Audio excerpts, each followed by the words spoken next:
Dolly Alderton, Good Material. Page 39, Saturday, 13th July 2019. Bon Iver released a new single 2 days ago. I've been storing it for my train journey back to London from maximum wallowing. I booked myself a window seat, especially so I can listen to it on repeat while I stare out of the window, having flashbacks and realizations. I squeezed next to a man making a PowerPoint presentation on his laptop and eating a tuna baguette at 9:30 in the morning. Plug into Bon Iver, stared out of the window and resent reality for taking away what really could have been a crucial turning point in processing the end of this relationship. I know it's lonely in the dark, and this is yes always a tear, and we have to know what phase declines. I'm not all out of mine.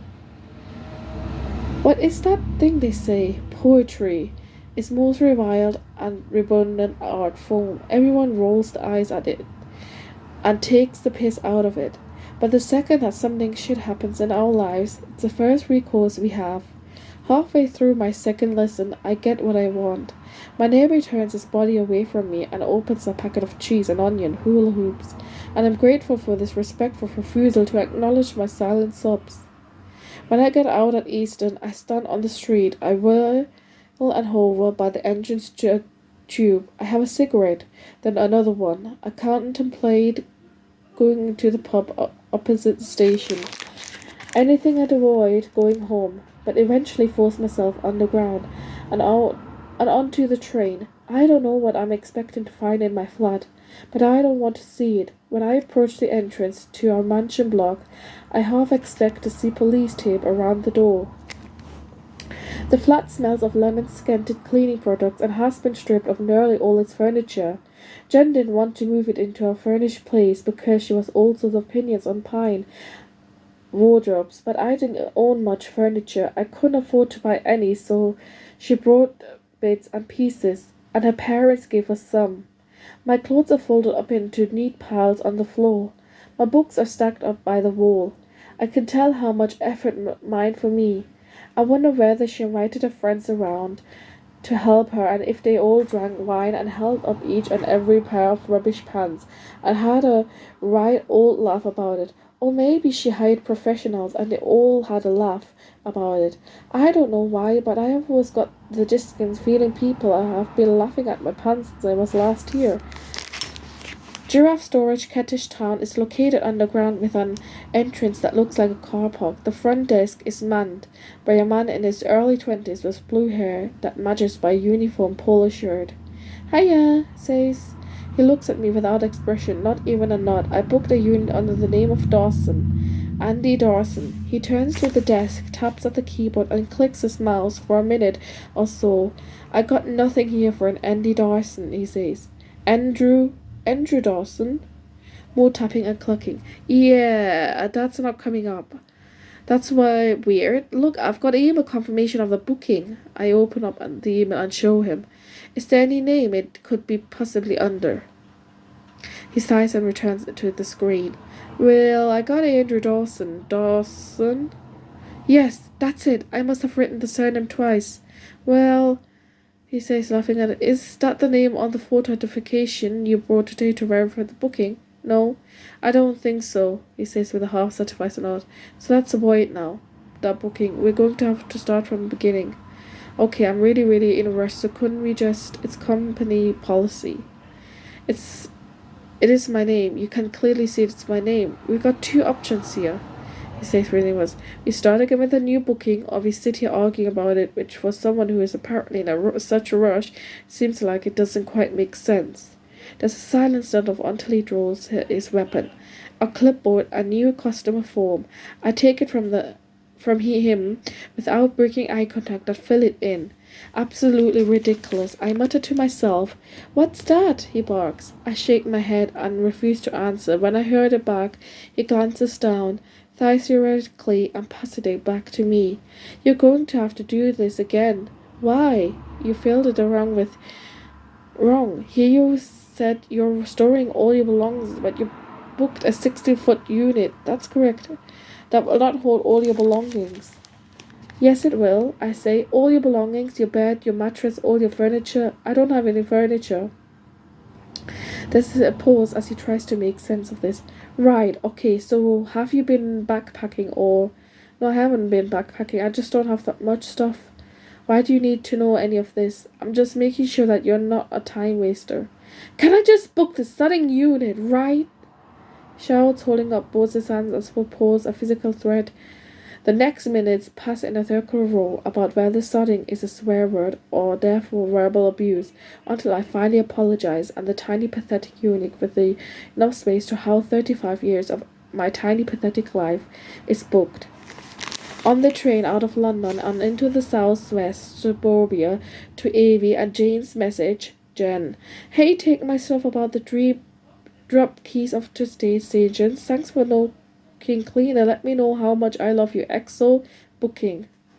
I stand outside their very grown-up semi-detached conjoined to a row of identical semi-detached houses. Avie opens the door and looks at me with a blank expression. Hello, can I help you? Hello, May, I say, going in for a hug. He recoils. Jackson, my nearly 4-year-old godson, with Jane's curly hair and Avie's brown eyes, run to the door. Uncle Andy! It's great. Uncle Andy! No, Jackson, this isn't Uncle Andy. This is a stranger who I don't recognize. Uncle Andy, why is your face so big and weird? I walk into the hallway and scoop Jackson into my arms. Big and weird. That's my descriptor. Where did you learn the word? Bacteria, he says slowly. What about it? Seriously, mate, Ava says. Where have you been? Oh, I mumble, putting Jackson down, who immediately runs off like a restless puppy. We walk into the kitchen, where Jane is poking a plastic spoon of orange mush into their 2-year-old son's mouth. Hey, she says, glancing at me. Can you stay for a bit? Avie asks, looking at beer off the fridge and offering it to me.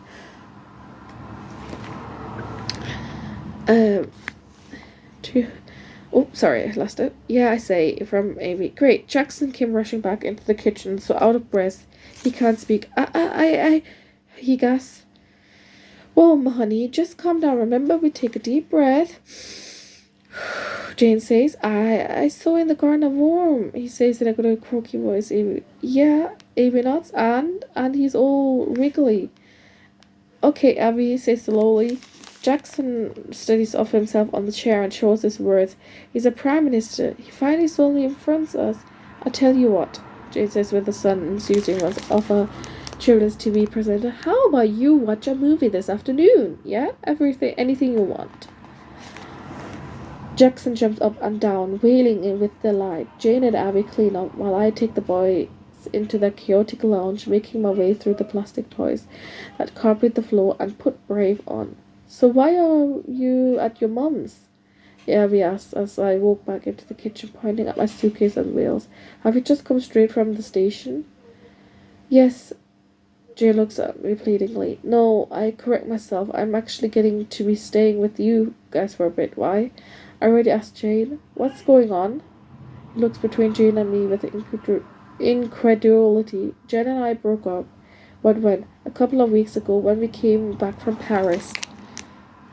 You know this? Abby says, turning his head to Jane. He told me not to tell you. Unbelievable, he says. I'm fine, by the way, mate. So all those time you've been growing to Jen's and seeing Jen, it's to talk about the breakup?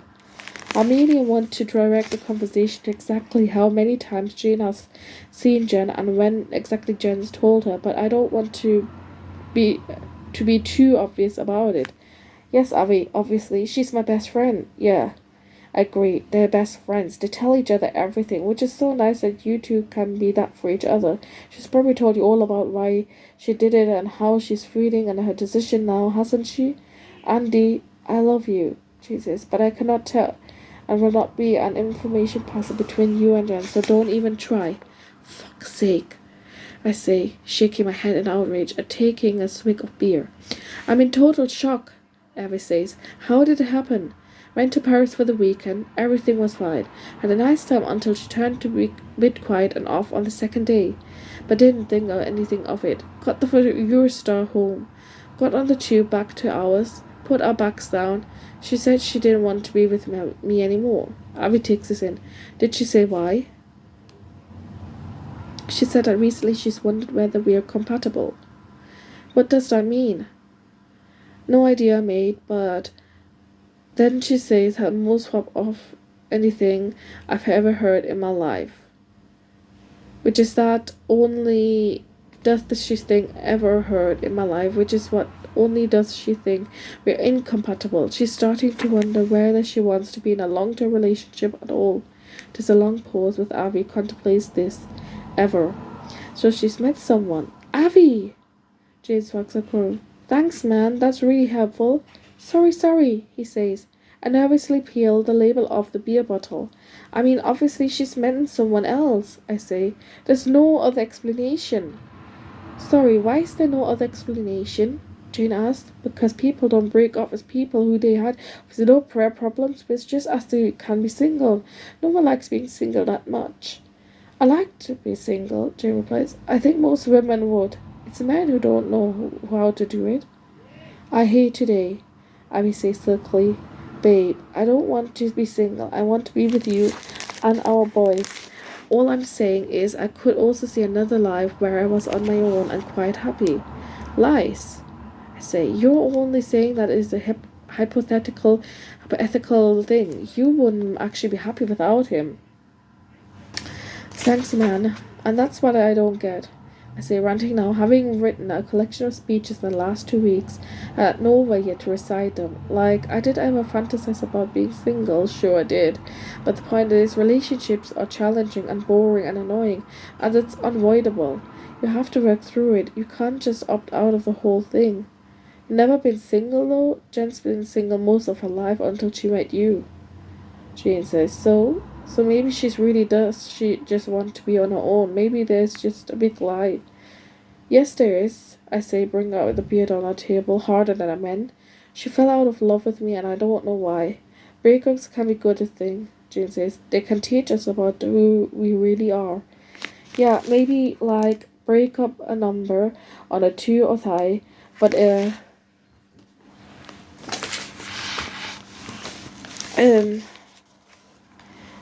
it'll only be shit for a bit, I promise. Eva looks at the table. Thanks for letting me stay, of course, maid, he mutters.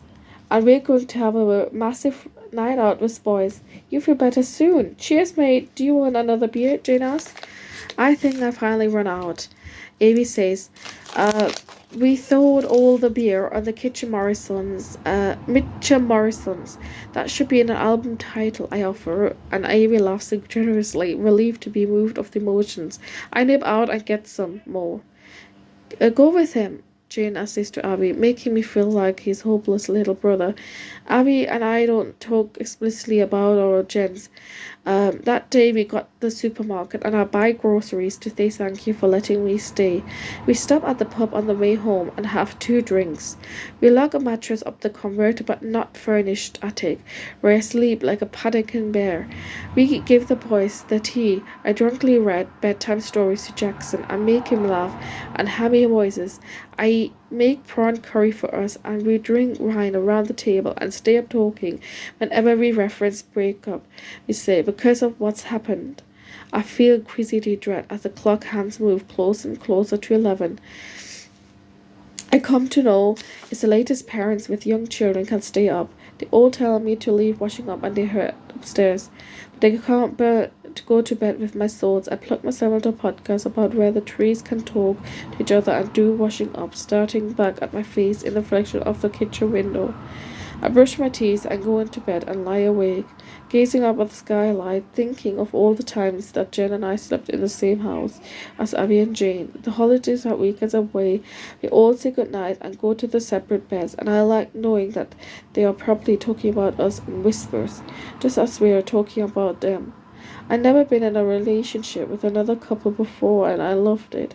I loved us. I loved that Jane and Jen and things about each other that Abby and I did not know. I love that Jen and Abby had this song that when that played at Jane and Abby's wedding made them rush across the dance floor and find each other. I love that Jane took the piss out of me and I took the piss out of Jane. I love that when I saw a film or festival that looked like it would be fun, I sent a link to our WhatsApp group and a question mark. I love that idea we all knew each other's family members and after drinks orders, and most embarrassing sex stories. I love that Jen and I were got parents to their first child. I love that they FaceTimed us from the hospital bed an hour after the second was born. Jen and Jane, Avi and Andy, it was perfectly synchronized. It was a group of laundry. There are so many hidden miniature breakups within a big breakup. There are so many ahead of me that I haven't even thought if I yet. I've been busy mourning Jen. I've forgotten I have to mourn us for too. I opened WhatsApp and scrolled down to our group name, J's and A's. I read back 3 years of shared language and plans that turned into memories and photos as I scrolled through the weeks. I scrolled until my eyes ache and I put my phone under my pillow.